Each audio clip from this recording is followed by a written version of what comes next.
The Apollo University, University of Leicester, 35 lakhs fees for 3-year BEng UK. Right. మనం తినే ఫుడ్లో quality కన్నా కూడా టేస్ట్కి ఇంపార్టెన్స్ ఉన్నప్పుడు వాళ్ళు ప్రిపేర్ చేసే వాళ్ళు కూడా దీని టేస్ట్ ఎక్కువ ఉండాలి, ఏది కలిపినా పర్వాలేదు అన్నట్టు ఉంటారు. సో ఆబ్వియస్లీ వాళ్ళకి వాళ్ళ సేల్ ఇంపార్టెంట్, రైట్. వాళ్ళకి మన health is not important. But ఇంట్లో మన మదర్ ప్రిపేర్ చేశారనుకోండి, వాళ్ళకి టాప్ ప్రియారిటీ ఉంటుంది, మన హెల్త్ బాగుండాలి, కొంత టేస్ట్ ఉండాలని రెండూ ఉంటాయి. ఆ ప్రేమ అనేది ఉంటుంది, వీళ్ళ ఆరోగ్యం అనేది ఉంటుంది. అది అవుట్ సైడ్ ఫుడ్ డెలివరీ యాప్స్లో అది ఉండదు. కాబట్టి మనం చెత్త అంతా తినేసరికి ఇప్పుడు గట్ హెల్త్ చాలా మంది గ్యాస్ గ్యాస్ గ్యాస్ గ్యాస్ అని ఉదయం లేస్తే గ్యాస్, అంతా గ్యాస్ మయం లాగా అయిపోయింది ప్రపంచం అంతా. అందరూ సార్ గ్యాస్ అంటారు, లేదంటే తేపులు అంటారు, లేదంటే కింద నుంచి అంటారు, లేకపోతే ఉబ్బరం అంటారు, ఇంకా విచిత్రమైన కంప్లైంట్లు. అంటే మనం విచిత్రమైన ఫుడ్లు తిన్నప్పుడు అన్ని టెక్స్ట్ బుక్లో డిస్క్రైబ్ చెయ్యని కంప్లైంట్స్తో వస్తుంటారు. ఓకే. ఎందుకంటే టెక్స్ట్ బుక్లు పేషెంట్ చూసి రాస్తారు, కాబట్టి బుక్లో ఉన్నదంతా పేషెంట్లో ఉండాలనుకుంటే ఉండదు. ఎందుకంటే ఈ బుక్కులు రాసే టైంలో ఈ ఫుడ్ డెలివరీ యాప్లు లేవు. ఓకే. కాబట్టి ఇప్పుడు వచ్చే కంప్లైంట్స్ అన్ని చూస్తుంటే ఇంకా విచిత్రమైన కంప్లైంట్లు వస్తున్నాయి. ఇప్పుడు బుక్స్ కనుక రాస్తే, అంటే అప్పుడు బుక్స్ సుమారు ఒక 1000 పేజెస్ అప్రాక్సిమేట్ మనం అనుకున్నాం. అంటే ఇప్పుడు సుమారు ఒక 50,000 పేజెస్, 1,00,000 పేజెస్ పెట్టుకొని బుక్ పెట్టుకొని ఇంత పెట్టి తిరగాలి. రోజుకి బుక్కుల సైజ్ పెరిగిపోతుంది. So but okay, gut health is very important. మన పేగులో ఆల్మోస్ట్ ట్రిలియన్స్ ఆఫ్ బ్యాక్టీరియా ఉంటాయండి. They are all good bacteria, మనకి హెల్ప్ చేస్తూ ఉంటాయి. మనకి కొన్ని హార్మోన్స్ని తయారు చేస్తాయి, మనకి కొన్ని ఇమ్యూనిటీ పవర్ని పెంచే బ్యాక్టీరియా ఉంటాయి. They are symbiosis. ఇప్పుడు మనకి కొన్ని బ్యాక్టీరియా, మనకి చాలా మంచి బ్యాక్టీరియా ఎక్కువ ఉండాలి. సో కొన్ని చెడు బ్యాక్టీరియా కూడా ఉంటాయి. ఒక్కోసారి మనం అన్హెల్దీ ఫుడ్ ఎక్కువ తింటా ఉంటే ఆ చెడు బ్యాక్టీరియా పెరగటం వల్ల మనకి రకరకాల వ్యాధులు, క్రాన్స్ అని, అల్సరేటివ్ కోలైటిస్ అని రకరకాల జబ్బులు రావచ్చు. గ్యాస్ సమస్య అని, ఐబిఎస్ అని రకరకాలు. So gut health is very important. And stress వల్ల కూడా ఒకప్పుడు కన్నా ఇప్పుడు స్ట్రెస్ లెవెల్స్ పెరుగుతుంది. ఆ స్ట్రెస్ లెవెల్స్ పెరగటం వల్ల వాళ్ళకి స్ట్రెస్ ఎప్పుడైతే పేగులు కదలికలు ఇష్టం వచ్చినట్టు జరుగుతాయి. సార్ అది ఎమోషన్స్కి సంబంధించి మరి ఇక్కడ అంటే దానికి దీనికి లింక్ ఎలా పడుతుంది సార్? అంటే ఇప్పుడు మీరు ఎప్పుడైనా ఒక పిల్లల్ని భయపెట్టారు అనుకోండి, సడన్ గా ఇది పోసేసుకుంటారు. అవునా? తడిచిపోయింది అంటారు. ఇది కూడా అవుతుంది. అంటే వాళ్ళు భయపెడితే పేగులు కదులుతాయి. ఓకే. సో పేగుల movements are related to stress. So there is everything is interrelated. ఇప్పుడు మన ఏలు కదిలించాలనుకోండి, మన బ్రెయిన్ నుంచి ఒక సిగ్నల్ వస్తుంది. ఇట్ ఈస్ సొమాటిక్ అనమాట. మన పేగులు నేను కదిలిస్తానంటే కదలవు అవి. They are autonomic nervous system కంట్రోల్లో ఉంటాయి. అటానమిక్ నర్వస్ సిస్టమ్ కంట్రోల్ అంటే 10 నిమిషాలకు ఒకసారి, 20 నిమిషాలకు ఒకసారి దాని మూమెంట్ ఇలా ముందుకి పేగులు కదలికలు అనేది వస్తుంటాయి. అవి స్ట్రెస్ని బట్టి ముందుకి వెనక్కి వెళ్తుంటాయి, ఇష్టం వచ్చినట్టు కదలికలు ఉంటుంటాయి. So stress is one important thing which impairs the gut health apart from latest outside food epidemic. అంటే అవుట్ సైడ్ ఇక అది మీరు ఆ టర్న్ ఓవర్స్ చూస్తే మైండ్ బ్లాక్ అయిపోవాల్సిందే. ఫుడ్ డెలివరీ యాప్స్ రీసెంట్ టైమ్స్లో అయితే వాళ్ళు రికార్డ్ బ్రేక్ చేస్తున్నారు సార్. అంటే మోస్ట్ ప్రాఫిటబుల్ జాబ్ అన్నట్టు కూడా యాప్స్ అనేది కూడా తయారైపోయి. ఏంటంటే ఇప్పుడు మీరు ఒక్క ఇంట్లో ఒక పూటకి ఒకళ్ళు ఒక రెస్టారెంట్లో ఆర్డర్ పెట్టుకోవట్లే, నాకు ఇది ఇక్కడ కావాలి, నాకు ఇది ఇక్కడ కావాలి, ముగ్గురు బాయ్లు వచ్చి డెలివరీ చేసే టైమ్స్ కూడా ప్రతి ఇంట్లో మీకు I don't think any one is exception. ఎవరింట్లో అయినా కానీ ఒకళ్ళు ఉంటే ఒకళ్ళు పెట్టుకుని దాన్ని అడ్జస్ట్ అయి తిందాం అని కూడా ఉండట్లేదు. నాకు ఇది కావాలి, నాకు ఇక్కడ ఇది కావాలి, ఇద్దరు పెడుతున్నారు. అనవసరంగా ఎక్కువ అయిపోయి మిగిలిపోతుంది కదా అని ఇంట్లో వాళ్ళు అందరూ ఎవరో ఒకళ్ళు తినేసి ఇంకా పాడు చేసుకుంటున్నారు. అంటే ఈరోజే సో యూజువల్గా నేను బ్యాచులర్, మా డాడ్ వచ్చారని చెప్పేసి ఉన్నాను. సో బ్యాచులర్స్ ఉన్నప్పుడు కుక్ చేసుకోవడం అనేది కూడా కొంచెం కష్టం, వర్క్ చేసుకుంటా అని బయట నుంచి ఫుడ్ అనేది కూడా తీసుకురావడానికి మా డాడ్ వెళ్ళారు. వెళ్తే నియర్లీ 4 to 5 ప్లేసెస్ దగ్గరికి వెళ్తే యూజువల్గా అంటే ఎక్కువ పీపుల్ వచ్చి పర్చేస్ చేస్తూ ఫుడ్ ఎక్కడికి వెళ్ళినా కానీ అంతే ఉన్నారు. అంటే ఇంట్లో వండుకోవడం అనేది మానేశారా కంప్లీట్గా? ఈవెన్ ఫ్యామిలీస్ అయినా కానీ అందరూ వచ్చి బయట తినడము. ఒకప్పుడు బయట తినడం అనేది వీక్లోనో మంత్లోనో సరదాగా వచ్చి తినేవాళ్ళు, కానీ ఇప్పుడు అది అలవాటుగా మారిపోయింది. ఇది ఎంతకాలం అనేది బాగుంటుంది? అంటే దాన్ని ఎవరు హెల్ప్ చేయలేమండి. ఎందుకంటే ఆడుతూ పాడుతూ కుక్ చేస్తూ అందరూ కూడా ఈ వర్క్ స్ట్రెస్ ఉంటుంది. వాళ్ళ వర్క్ దేంట్లో అయినా వర్క్ 7-8 గంటలు పనిచేసి వాళ్ళు వెళ్ళి కుక్ చేసుకోవాలనుకున్న చాలాసార్లు ఉమెన్ కూడా వర్క్ చేస్తూ ఉంటారు. ఒకప్పుడులాగా లేదు. ఇప్పుడు వైఫ్ హస్బెండ్ ఇద్దరు జాబ్ చేస్తున్నారు అనుకోండి, పిల్లలకి కుక్ చేసి పెట్టాలంటే అంత ఈజీ జాబ్ కాదు. సో ఉమెన్ చాలా నలిగిపోతూ ఉంటారు. అటు జాబ్ చూసుకోలేక, ఇటు ఇంట్లో ఫ్యామిలీని మేనేజ్ చేయలేక, ప్లస్ ఇవన్నీ మంచిగా వండి పెట్టినా టేస్ట్ కొద్దిగా తగ్గిందని వీళ్ళు మళ్ళీ బయట ఆర్డర్ పెట్టుకుంటారు. ఎటు తిప్పినా కానీ మళ్ళీ బయట నుంచి ఒక ఫుడ్ రావాల్సిందే. ఇప్పుడు పిల్లలకి మంచి హెల్దీదని చెప్పి చేయగలం, కానీ వాళ్ళ వెనకాల తిరిగి పెట్టాలంటే ఒకప్పుడు పిల్లలకి గంట సేపు తిరిగి పెట్టేవాళ్ళు నోట్లో. ఇప్పుడు ఎక్కడ వీలవుతుందండి పాపం?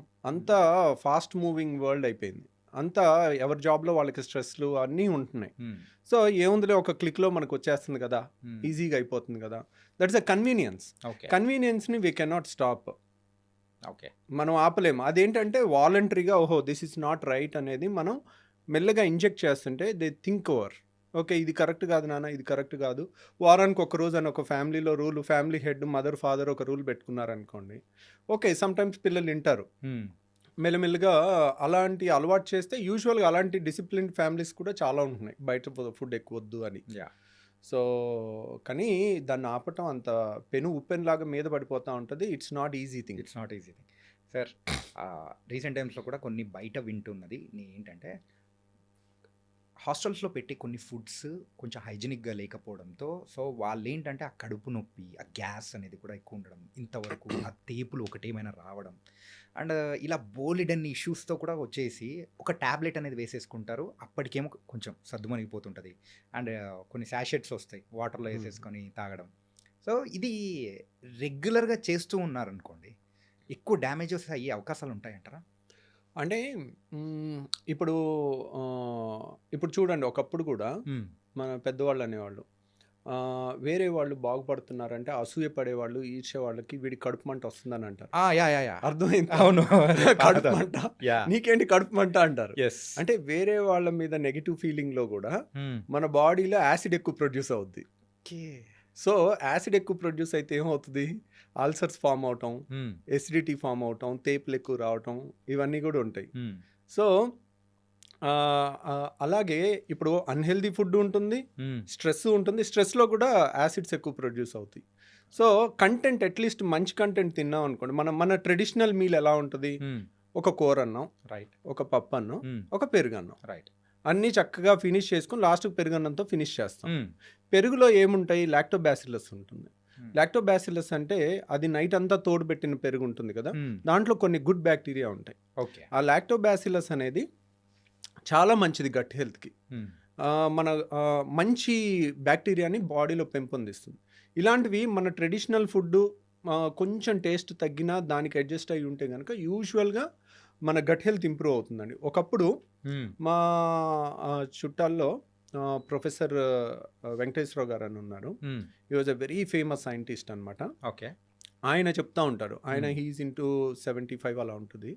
ఆయన చెప్తా ఉంటారు, మా చిన్నప్పుడు మేము సద్దన్నం తినేవాళ్ళం, అసలు ఎంత టేస్టీగా ఉండేదో రవి అని ఆయన డిస్క్రైబ్ చేస్తుంటే అయ్యో ఐ మిస్సింగ్ సంథింగ్ అని అనిపిస్తూ ఉంటుంది. ఇప్పటికైనా కానీ ఉదయం వెళ్ళి ఈ టిఫిన్లు ఇడ్లీలు ఏమీ లేవు, ఉదయం వెళ్ళగానే మాకు ఇంత సద్దన్నం పెడతావా అని అనేవాళ్ళం. వాళ్ళు ఆ చేసే ప్రాసెస్ని అంతా అదొక ఫ్యాసినేటింగ్గా చెప్తారు.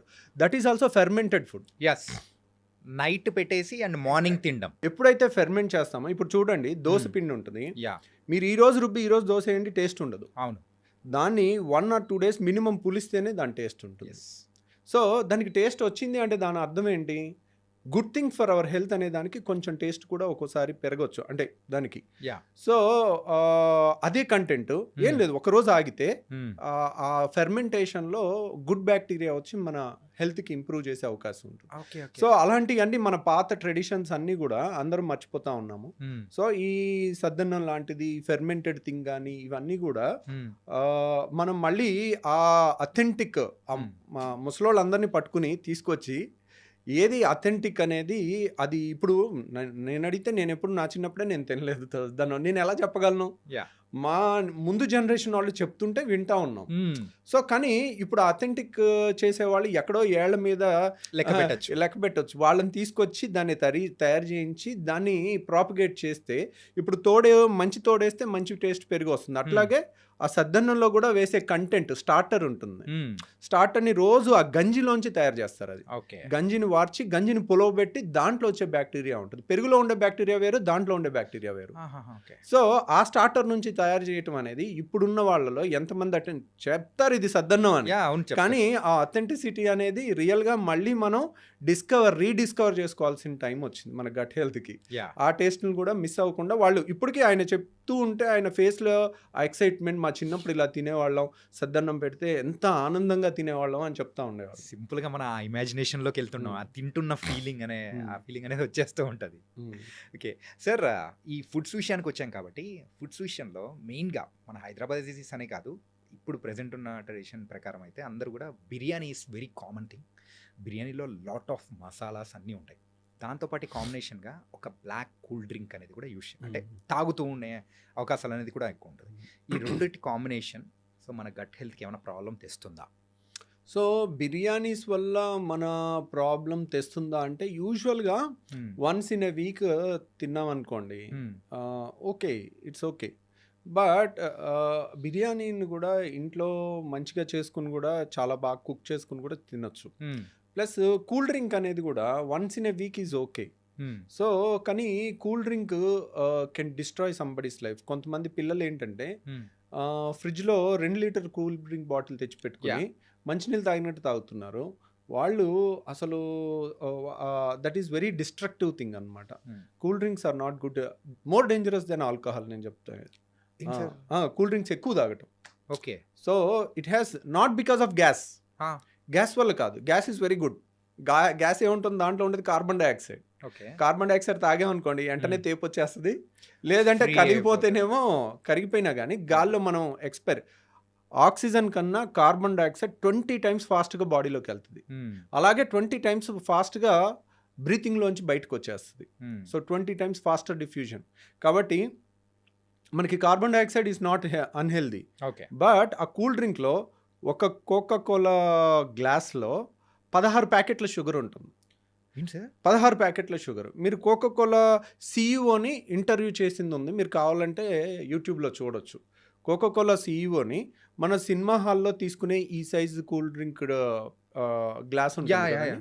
ఈ గ్లాస్లో ఎన్ని ప్యాకెట్ షుగర్ ఉంటుంది అని అంటే 16 ప్యాకెట్ల షుగర్. 5-star హోటల్లో మనం టీ కలుపుకునేటప్పుడు ఇస్తారు చూడండి, అలాంటి 16 ప్యాకెట్లు మినిమం షుగర్ ఉంటుంది. సార్ ఒక చెంచా మనము షుగర్ వేసుకుంటేనే కాఫీలో అరే ఎక్కువ అయిపోయిందని చెప్పేసి అని అనుకుంటుంటాము.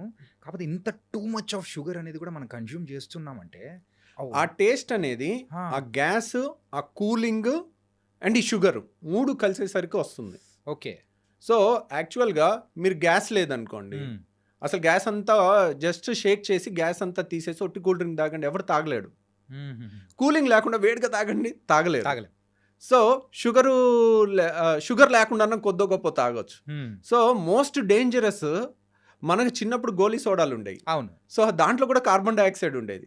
దాంట్లో ఎక్కువ షుగర్ ఏమి ఉండదు. నిమ్మకాయ సోడా, నిమ్మకాయ వేసి కొంచెం ఉప్పు అన్న వేసుకోవచ్చు, కొంచెం మనం షుగర్ అన్న ఒక చెంచాను వేసుకుని తాగేస్తే ఇట్స్ నాట్ దట్ డేంజరస్.